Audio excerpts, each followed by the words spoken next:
ஜெய் சாய்ராம். அன்பு சாய் சொந்தங்களே, அருமை பாபாவின் பந்தங்களே, நீங்களும் உங்கள் அன்பு பிள்ளைகளும் வளமாக, நலமாக, ஆரோக்கியமாக, ஐஸ்வர்யமாக, அன்பாக, உயர்வாக, மகிழ்ச்சியாக வாழ உங்களை வாழ்த்துகிறேன். உங்களுக்காக எல்லாம் வல்ல சத்குரு சாயப்பாடத்திலே பிரார்த்தனை செய்கிறேன். நீ ஒரு நல்ல படித்தால் மட்டும் போதுமா? படிக்கும்போது படிச்சுக்கிட்டு இருந்தால் மட்டும் போதுமா? படிக்கும்போது அந்த ஹயகிரியுடைய அந்த துணை இருக்கணும். அவர் நம்ம உபாசனை பண்ணணும். மாணவர்கள் இந்த ஞானானந்த மயம் தேவம் நிர்மல படிக்காக்கட்டும் அப்படின்ற ஒரு ஆரம்பிக்கிற அந்த ஸ்லோகத்தை சொல்லணும். சொல்லிட்டு படிக்க ஆரம்பித்தா ஞாபகம் நல்லா நிற்கும், ஞாபக சக்தி வளரும். இந்த பரிகாரம் நான் சொல்கிறேன், ஒரு 4-5 பரிகாரத்தை சொல்கிறேன். பிள்ளைங்களுக்கு, படிக்கக்கூடிய மாணவ மாணவிகளுக்கு சொல்கிறேன். இதை கடைப்பிடிச்சிங்கனாக்கா கண்டிப்பாக உங்களுக்கு சக்ஸஸ் கிடைக்கும். எவ்வளோதான் கஷ்டப்பட, ஒரு ஐஏஎஸ் படிக்கிறாரு தம்பி, ஐஏஎஸ் படிக்கிறாரு. அந்த படித்த அந்த கேள்வி, அந்த படித்த அந்த விஷயம், அவருக்கு தெரிஞ்ச விஷயம் அந்த கேள்வியாக வரணும். அந்த வரக்கூடிய கேள்விகளுக்கு சரியான ஞாபக சக்தியோடு சரியான விடையெழுதி சரியான ஒரு மதிப்பெண் பெற்று சரியான ஒரு பதவியில் அவர் அமரணும் அப்படிங்கிறது தான் நம்ம பிரார்த்தனை. அதுக்கு தான் வழி சொல்கிறேன். இப்போ எவ்வளோதான் படித்து கஷ்டப்பட்டு படித்தாலும் மனசில் நிற்கணும், ஞாபக சக்தி வரணும். மறந்து போகுது, அப்படியே ஞாபகம் இருந்தாலும் அது சரியாக எழுத முடியல. ஒரு பதட்டத்தில் ஒரு வேர்வையாக ஊற்றுது, கையெல்லாம் ஊற்றுது, அப்படியே வேர்வை அப்படின்னு சொல்கிற பிள்ளைங்களை நம்ம பார்க்குறோம். அவங்களுக்கு ஊற்றலை, எக்ஸாமினேஷன் வந்தாலே அந்த எக்ஸாம் அந்த ஃபியர் அப்பா அம்மாவுக்கு வந்தது.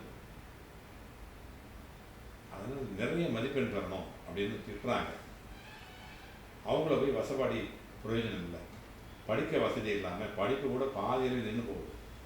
இப்படிலாம் கவலைப்படுறவங்க முருகனுடைய அந்த அறுபடை வீடுகளில் 2வது படை வீடாக இருக்கிற திருச்செந்தூருக்கு போகணும். திருச்செந்தூர் அப்படின்னாலே வெற்றி தான்.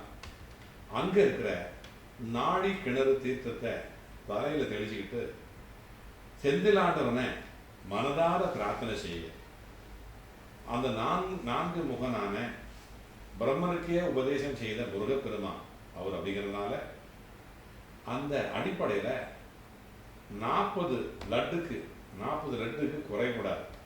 குறையாம அங்கே வாங்கி படைச்சிட்டு அங்கே இருக்கிற பக்தர்களுக்கு விநியோகம் செய்யுங்க.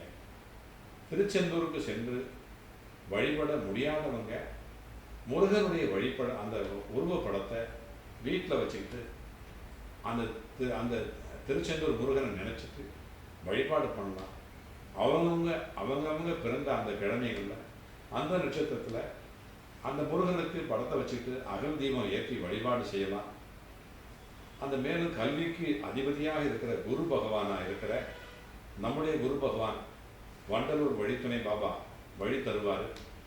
அந்த கல்விக்கு அதிபதியாக இருக்கிற குரு பகவானை வேண்டிட்டு இங்கே அன்னதானம் பண்ணலாம். இங்கே பாபாவுக்கு கொலுசு வாங்கி போட்டு அவருக்கு வேண்டிக்கலாம், நேர்த்தி கடன் செய்யலாம். சரஸ்வதி, ஹயகிரிவர் அந்த மாதிரி இருக்கிற காயத்ரி மந்திரத்தை தினமும் உச்சரிக்கணும். ஏழை மாணவருடைய கல்விக்கு உங்களால் ஆன உதவி செய்யலாம்.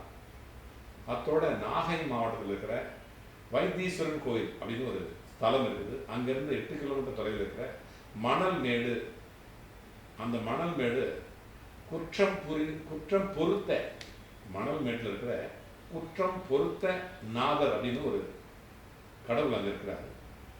அவருக்கு அபிஷேகம் செஞ்சு அர்ச்சனை செஞ்சு அங்கே இருக்கிற தட்சிணாமூர்த்தியை வணங்கணும். அது உங்கள் பிள்ளைகளுடைய கல்விக்கான தடைகளை, ஞாபக சக்தியை நல்லா கொடுக்கும், தடைகளை அனைத்தையும் நீக்கும்.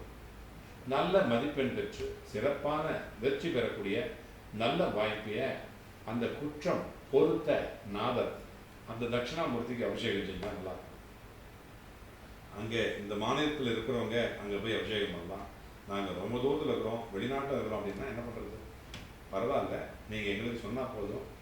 நாங்கள் எங்களுடைய ரெப்ரசன்டேட்டிவை, எங்கள் பிள்ளைகளை பாபாவுடைய பக்தர்களில் நல்ல முக்கியமான ஒரு நபரை அனுப்பிச்சு அவரே உங்கள் சார்பில் அவரை செய்ய சொல்லலாம். அந்த பிரசாதத்தை வாங்கி உங்களுக்கு அனுப்பலாம். அந்த வாய்ப்பு உங்களுக்கு இருக்குது. அந்த சேவையை நம்ம பிள்ளைங்க செய்வாங்க. சரியா? கண்டிப்பாக நீங்கள் ஏற்கனவே சொன்ன அந்த பரிகாரங்களை செஞ்சு பாருங்க. உங்களுடைய பிள்ளைகள் ஐஏஎஸ் தேர்வு மட்டுமல்ல, எல்லா தேர்வுலையும் வெற்றி பெறுவாங்க, வாழ்க்கையிலையும் வெற்றி பெறுவாங்க.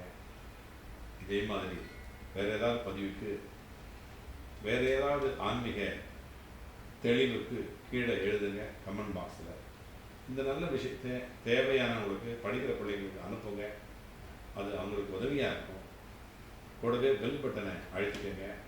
இந்த மாதிரி போடக்கூடிய நல்ல பதிவுகளுக்கான நோட்டிஃபிகேஷன் உங்களை வந்து சேரும். சரியா? மீண்டும் அடுத்த பதிவில் சந்திக்கலாம். அதுவரை உங்களிடமிருந்து விடைபெறுவது உங்கள் சாய்ராம்ஜி, வண்டலூர் வழித்துணை பாபா கூட்டு பிரார்த்தனை கோபுரத்திலிருந்து. ஜெய் சாய்ராம்.